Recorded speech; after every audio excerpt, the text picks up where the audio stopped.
Bonjour tout le monde, alors on se retrouve aujourd'hui pour une nouvelle vidéo.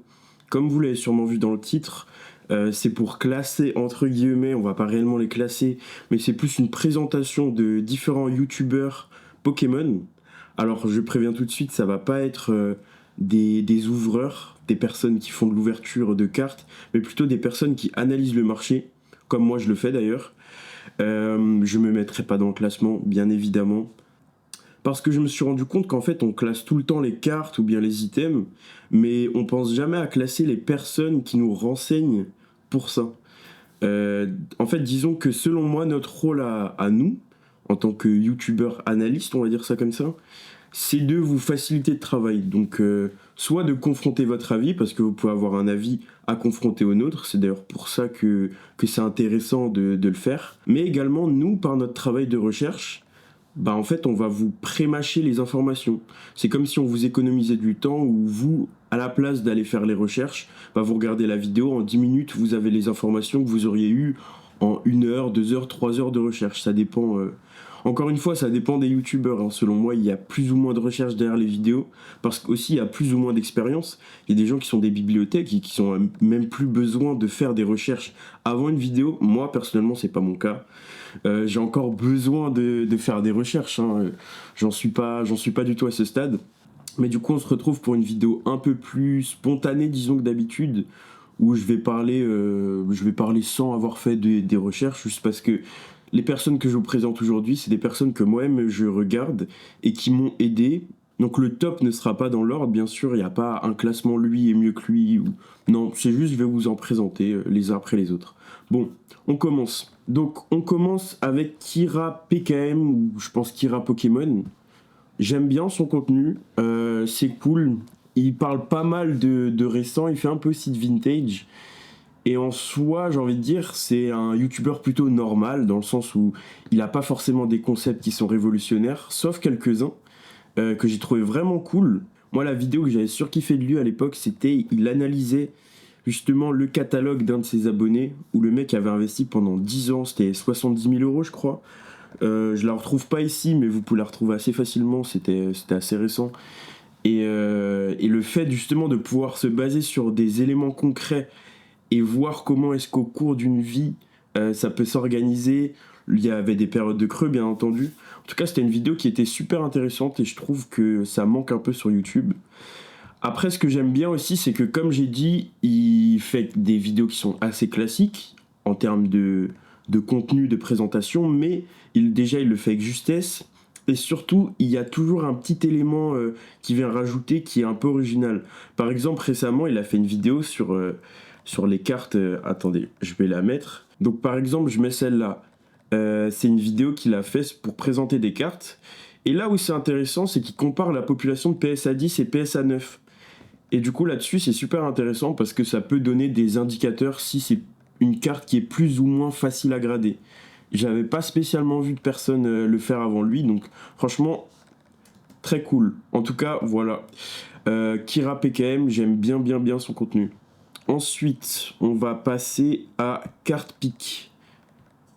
Donc, CartPick, c'est un daron qui a une boutique Pokémon, pas que d'ailleurs, qui vend différents TCG. Et c'est surtout pour ça que je l'ai mis dans la liste.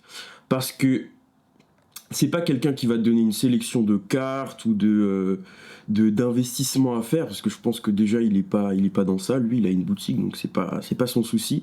Mais là où c'est intéressant, c'est que du coup, ben, ce mec-là, il a un avis global sur le marché.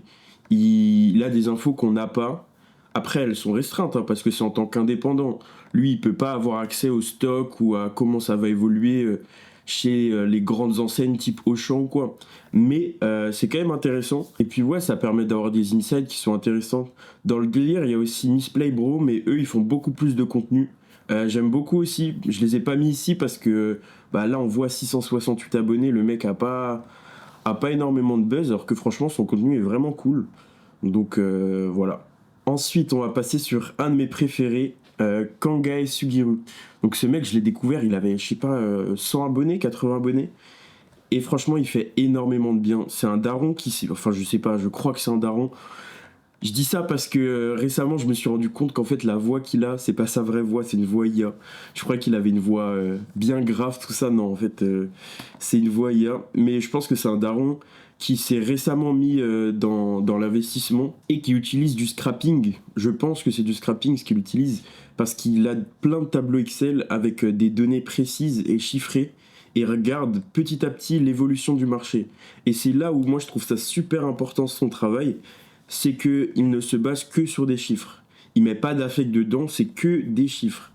Et même si selon moi, il y a plein d'avis avec lesquels je suis pas d'accord avec lui, je pense aussi c'est le fait qu'il soit assez nouveau dans l'investissement, dans le hobby, dans le monde de Pokémon.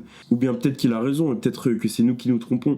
Mais disons qu'il est très très sceptique sur pas mal de trucs, et ça fait du bien d'ailleurs d'avoir quelqu'un de sceptique, mais il est parfois trop. Mais en tout cas, c'est le meilleur contenu pour vraiment se faire son propre avis. On a les chiffres, après on les interprète comme on veut.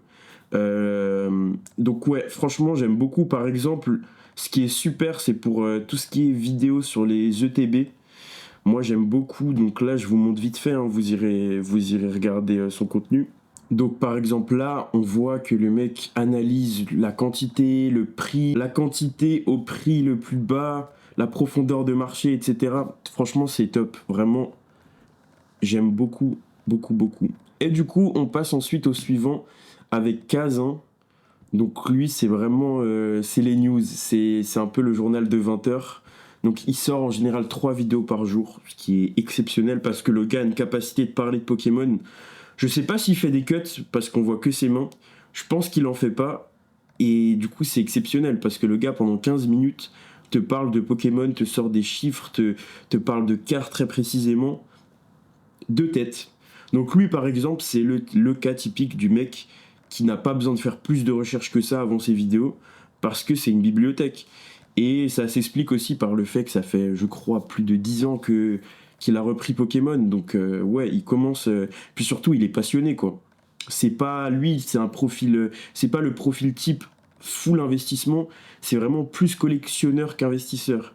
Et j'aime bien regarder ce type de contenu parce que le mec, en parlant avec amour, en fait, il a peut-être une lecture du marché qui est plus claire que quelqu'un qui verrait qu'un intérêt financier.